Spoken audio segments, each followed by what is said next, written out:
Hi friends, welcome back to my channel. ఈ video కొత్తగా చూస్తున్న వాళ్ళు ఎవరైనా ఉంటే ప్లీజ్ సబ్స్క్రైబ్ చేసుకోండి. ఎవరు స్కిప్ చేయకుండా మొత్తం వీడియో చూడండి ఫ్రెండ్స్. మన సనాతన హైందవ ధర్మంలో దీపారాధనకు ఎంతో ప్రాముఖ్యత ఉంది. అయితే ఈరోజు ఈ వీడియోలో చెప్పే విధంగా ఒకరోజైనా సరే మీ ఇంట్లో పూజ చేసి మీ కోరికలను దేవునికి చెప్పుకొని నమస్కారం చేస్తే అది ఎలాంటి కోరిక అయినా సరే ఖచ్చితంగా నెరవేరుతుంది. దీపారాధన చేసే ముందు మీ పూజా గదిలో ఉన్న దీపారాధన కుందులను శుభ్రం చేసుకోవాలి. దేవుడి దగ్గర ఉన్న మలినాన్ని తీసివేయాలి. దేవుడి దగ్గర ఉంచే దీపపు కుందులు ఇత్తడివి కానీ వెండితో చేసినవి కానీ వాడాలి తప్ప స్టీల్ వంటి వాటిని ఎట్టి పరిస్థితుల్లోనూ వాడకూడదు. దీపారాధన చేసే ముందు మీ ఇంటిని శుభ్రం చేసుకొని పూజ గది ముందు ముగ్గు వేసి ముగ్గు మీద పసుపు కుంకుమలు వేసి ముగ్గు మధ్యలో ఒక దీపాన్ని పెట్టాలి. ప్రతిరోజు దీపారాధన ఉదయం 3 గంటల నుండి 6 గంటల లోపల చేస్తే సర్వశుభములు కలుగుతాయి. ఎందుకంటే 3 నుంచి 6 గంటల మధ్య సమయం అమృత గడియలుగా భావిస్తారు. ఈ సమయంలో దీపం వెలిగించి మహాలక్ష్మి దేవిని స్మరించడం వల్ల కోరిన కోరికలన్నీ ఖచ్చితంగా నెరవేరుతాయి. ఇక నిత్య దీపారాధన చేసేవాళ్ళు 2 ఒత్తులను కలిపి ఒక ఒత్తిగా చేసుకుని దీపం వెలిగించాలి. చాలామంది తెలియక 2 వేరు ఒత్తులు వెలిగిస్తారు. ఆ విధంగా అస్సలు చేయకూడదు. తూర్పు ముఖంగా దీపం వెలిగిస్తే గ్రహదోషాలు కష్టాలు తొలగిపోయి సంతోషంగా ఉంటారు. పడమర ముఖంగా దీపం వెలిగిస్తే రుణబాధలు శనిగ్రహ దోషాలు తొలగిపోతాయి. అదే ఉత్తరముఖంగా దీపం వెలిగిస్తే సిరి సంపదలు విద్య వివాహం లాంటివి సిద్ధిస్తాయి. దక్షిణముఖంగా దీపారాధన చేయరాదు.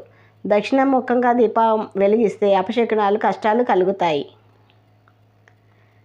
దేవునికి పెట్టే నైవేద్యం కేవలం వెండి ప్లేట్లో కానీ తమలపాకులో కానీ పెట్టాలి. నైవేద్యం పెట్టిన తర్వాత దేవుడికి హారతి ఇవ్వాలి.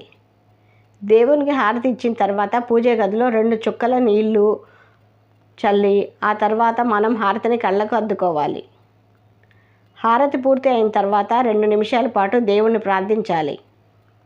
ఏదైనా కోరిక తీరాలంటే ఒక దీపాన్ని వెలిగించి ఎండు ద్రాక్ష నైవేద్యంగా పెట్టి నమస్కరిస్తే మనం కోరిన కోరికలు నెరవేరుతాయి.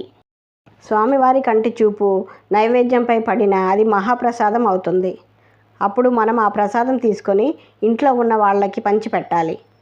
ఆవు నెయ్యితో దీపారాధన చేసినా ఇంట్లో సర్వసుఖాలు సౌభాగ్యాలు కలుగును. నువ్వుల నూనెతో దీపారాధన చేస్తే సమస్త దోషాలు పీడలు తొలగిపోతాయి.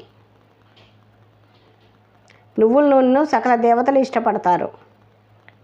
లక్ష్మీదేవికి పచ్చ రంగుల గాజులు అంటే చాలా ఇష్టం. కాబట్టి ప్రతి శుక్రవారం పూజ గదిలో 2 పచ్చ గాజులను అమ్మవారి ఫోటో ముందు ఉంచి పూజించి వాటిని ఇంట్లో ఉన్న స్త్రీలు వేసుకుంటే చాలా మంచి జరుగుతుంది. రోజు స్నానం చేసిన తర్వాత మీ ఇంటి ఈశాన్య మూలలో గంగా జలం కానీ పసుపు నీళ్ళు కానీ చల్లండి. ఇలా చేయటం వల్ల మీ ఇంట్లో ఉన్న నెగిటివ్ ఎనర్జీ తొలగిపోయి అష్టైశ్వర్యాలు సిద్ధిస్తాయి. ఇక దీపం వెలిగించినప్పుడు ఆ దీపం దేవుడి వైపు మాత్రమే ఉండాలి. దీపం నేరుగా నేలపై పెట్టకూడదు. దీపం కింద ఎప్పుడూ ఒక చిన్న పళ్ళెం లేదా కనీసం ఒక తమలపాకైనా పెట్టాలి. ఇక దీపారాధనను ప్రతిరోజు 2 సార్లు చేస్తే చాలా మంచిది. ఉదయం వీలైనంత త్వరగా దీపం వెలిగించాలి.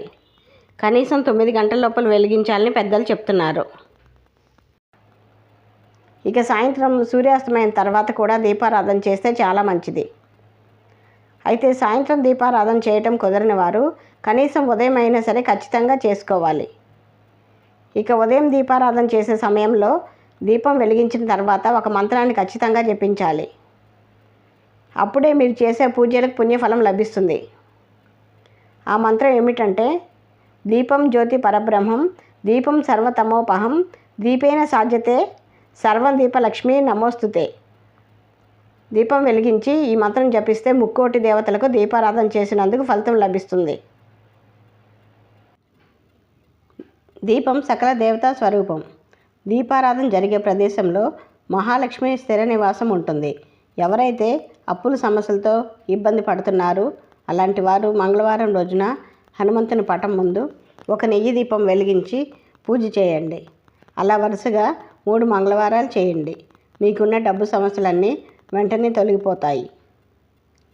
అలాగే శుక్రవారం సాయంత్రం సమయంలో గుమ్మానికి 2 పక్కల దీపం వెలిగించి పూజ గది దగ్గర దేవుని ముందు కూర్చొని కనకదార స్తోత్రం పఠిస్తే లక్ష్మీదేవి అనుగ్రహం కలిగి అష్టైశ్వర్యాలు పొందుతారు. అలాగే శనివారం పూజ చేసేవాళ్ళు వెంకటేశ్వర స్వామి పటం ముందు బియ్యం పిండితో తయారు చేసిన దీపాన్ని వెలిగించాలి. పూజ చేసేటప్పుడు ఓం నమో నారాయణాయ అనే మంత్రాన్ని జపించాలి.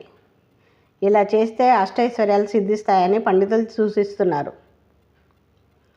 శుభ్రంగా ఉండే ఇంట్లో లక్ష్మీదేవి కలకల్లాడుతూ ఉంటుంది.